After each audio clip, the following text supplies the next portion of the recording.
Décidément, je ne me lasse pas d'écouter l'ancien instituteur de Campagnol qui a bien des soucis familiaux en ce moment et qui donc voit la vie un peu en noir. Il se répand contre tout ce qui va à l'encontre des valeurs qu'il a promues toute sa vie, on peut le comprendre, à commencer par une syntaxe correcte. Il me dit, quand une ministre de la Santé, il me répète, quand une ministre de la Santé dit les mesures sur lesquelles nous avons réfléchi, et qu'elle le répète 3 fois, elle révèle une insuffisance épouvantable. Il y a 50 ans, elle aurait même pas eu la première année de médecine, me dit-il. Alors je lui raconte qu'il y a 40 ans, un peu moins peut-être, il existait, j'en ai été témoin, un salon des écrivains médecins à Paris qui se situait dans un lieu prestigieux près de la Concorde et il y avait à l'époque plus de 100 professeurs de médecine, des chefs de services scientifiques, des spécialistes en génétique ou en neurologie qui venaient signer leur biographie de Mazarin ou leur série romanesque en 8 volumes. Et dans ce monde assez bourgeois, on rappelait volontiers la double vocation de médecin et d'écrivain de Céline. On soulignait la coïncidence entre médecine et humanisme littéraire, etc. L'instituteur a repris la balle au bon, et la première partie de son propos, on l'imagine, c'était « rien n'est plus comme avant ». Impensable aujourd'hui d'organiser un salon médecine et littérature.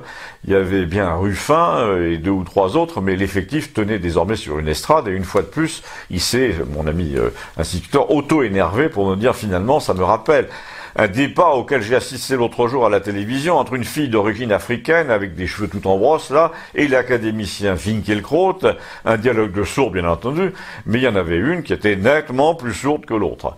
L'académicien, lui, parlait de l'usage de la langue, de la façon de décrire le monde qui s'était extraordinairement appauvri.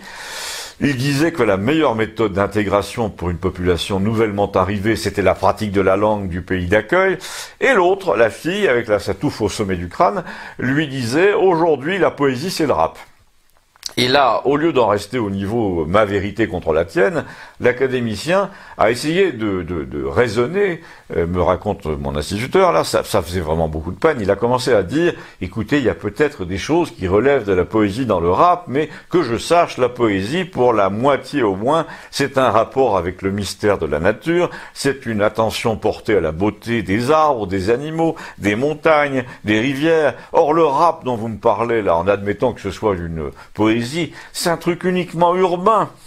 Là, je me permets d'intervenir à titre personnel. Je ne sais pas comment la discussion à la télévision s'est terminée, mais je saisis la balle au bon pour montrer à quel point nous sommes dans le sujet Campagnol, car nous sommes une moitié de Français en ce moment à habiter 90% du territoire où l'on entend le chant du coq le matin, et la supposée poésie urbaine nous laisse strictement indifférents dans le meilleur cas, et dans le pire, elle nous oppresse carrément.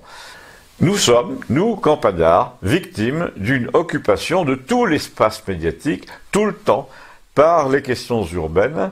Tout l'imaginaire social est désormais tourné vers le béton et vers le métro. Et quand on nous vante les mérites d'une voiture à la télé, le slogan c'est « Drive Together » et la pub est tournée à Philadelphie, d'abord devant des façades de verre et d'acier, ensuite devant des murs tagués et des panneaux de basket dans une banlieue américaine. Quant à la poésie, comme le soulignait Finkielkraut, elle a une vocation à décrire et à interpréter le monde tout entier, c'est-à-dire 90%.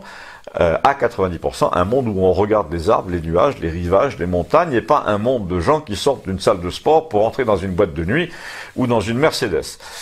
Et là, je rends la parole à l'ami instituteur pour les stockades. Il a dit, le rap, je veux bien, mais comme a dit l'académicien, qui commence par lire Lamartine. Et même à un moment, je me suis dit devant ma télé, l'autre, là, cette fille va répondre que dans la poésie, il y a de la place pour tout le monde, pour les rappeurs, et aussi pour cette Martine, pourquoi pas. Mais elle l'a pas dit, c'est dommage.